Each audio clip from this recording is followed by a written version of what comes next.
सरिता पवार जी, श्री हरिवंश महाराज जी। महाराज जी, मैं वृंदावन से राधा रानी का विग्रह लेकर गई थी। राधा रानी ने मुझे 6 महीने सेवा करने का सौभाग्य भी दिया। उसके बाद मेरी लड़की ने दीपक जलाया जिससे मंदिर में आग लग गई और राधा रानी पूर्णतः उनका, जिससे मेरे अंदर ये भाव आ गया कि शायद राधा रानी मेरे से नाराज है। नहीं नहीं, राधा रानी अग्नि स्वरूप है, अग्नि स्वरूप में खेल गई हो।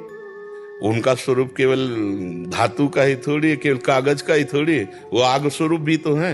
तो अपने आप को आग स्वरूप में, वो अपने स्वरूप में लीन कर लिया, दूसरी विराजमान करो, उसमें सोचना क्या है? ये सब लौकिक बातें नहीं सोची जाए। आग लग गई तो आग भगवान का स्वरूप है कि नहीं? आग भगवान का स्वरूप है कि नहीं? तो भगवान अपने स्वरूप में उसमें खेल गए, अब हम दूसरा स्वरूप विराजमान कर लेते हैं। ये थोड़ी कोई अनिष्ट हो जाएगा, कोई राधे राधे दोस्तों, जैसे कि आपने देखा है कि भक्त महिला श्री प्रेमानंद जी महाराज जी से पूछ रही है कि घर में अगर कोई मूर्ति है, वो घर के उनके दरबार में पूजा घर में एक मूर्ति में आग लगने से उनका हृदय में थोड़ी सी व्यथा है कि ये मूर्ति खंडित हो जाए तो कोई बुरा तो नहीं होगा। दोस्तों, जैसे कि मैं एक बात जानता हूँ अपने गुरुजी से कि हृदय मंदिर की ज्यादा विशेष महिमा है, क्योंकि भगवान मूर्ति में रहते ये तो अच्छी बात है, लेकिन सबसे ज्यादा महसूस करना हृदय मंदिर में भगवान रहते हैं। और हमारा सनातनी अंश ही है वो, भगवान हमारे सर्वस्व है और हमारे हृदय मंदिर में हमने संसार को बसा रखा है।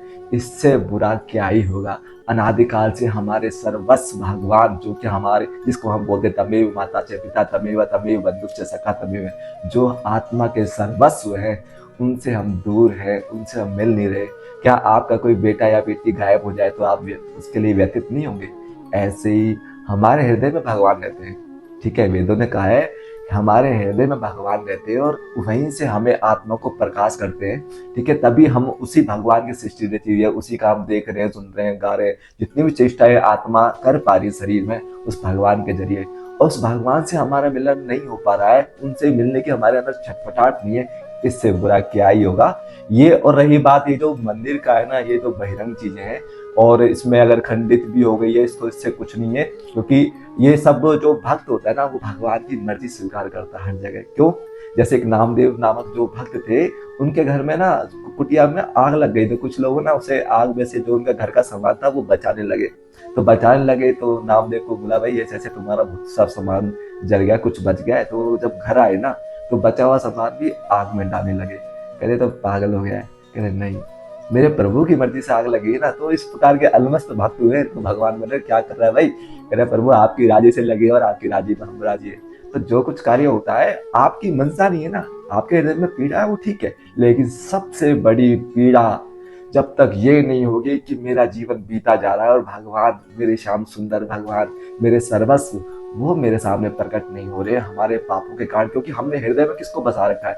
हमने हृदय में संसार को बसा रखा है। इन जो संसारी संबंधी, इनको अपना मान रखा है। काम, क्रोध, मोह, अहंकार, इनकी आग में हम जल रहे हैं, इनके ताप में हम जल रहे हैं।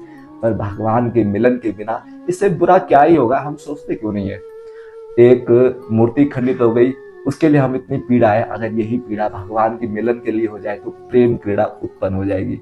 तो ये जो है ना, आपके मंदिर में, मतलब हृदय मंदिर में अगर भगवान की पीड़ा बनी रही ना, तो एक दिन वो पीड़ा जो चिंगारी होती है वो भगवत प्रेम को प्रकट कर देती है।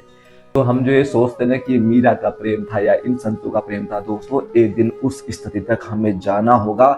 हम में से ही मीरा, संत, सूरदास, ये हम में से ही प्रकट होते हैं, उनके कुछ एक्स्ट्रा इंद्रिया नहीं होती। तो ये पीड़ा होनी चाहिए कि हृदय मंदिर में भगवान रहते भी हमारे सामने प्रकट नहीं हो रहे, हमारे पापों के कारण हमारे अंदर इतनी नीचता, अधमपना है कि भगवान हमारे सामने प्रकट नहीं हो रहे। इससे ज्यादा खंडित क्या ही होगा। वो जो मूर्ति है वो तो आप फिर ले आओगे, लेकिन जो सदा से हृदय में बैठा है उसको सामने कैसे लाओगे? इस चीज की पीड़ा होनी चाहिए। बाकी आप दूसरी मूर्ति लाकर अपने जो घर का जो मंदिर है उसमें आप रख सकते हैं, इसमें कोई दिक्कत नहीं, जैसे कल श्री प्रेमानंद जी महाराज जी ने भी बताया। और सबसे विशेष बात जो इसमें अगर आप मंदिर में लाते हो, या इस प्रकार जो ये बहिरंग मंदिर होता है ना, ये एक प्रकार से इसी प्रकार से है जैसे हम बचपन में पढ़ते थे A for apple, B for boy. तो इनको देखकर हम सारी जिंदगी थोड़ी एप्पल या बी फॉर बॉय उनको देखकर लिखते हैं। ऐसे ही बहिरंग मंदिर है, इससे हमारी भावना बनती है। लेकिन असली भावना मनोमय जो मूर्ति होती है भगवान की, मनोमय मूर्त की सूरत, या उसमें जो हम उनका नित्य पाठ सेवन और जो भी उनकी सेवा करते हैं उसका वास्तविक महत्व है, वहीं से उनसे संबंध स्थापित होता है। और जिस दिन उनसे संबंध प्रगाढ़ होगा तो उनको आना पड़ेगा, कैसे भी करके उनको आना पड़ेगा। जय जय श्री राधे।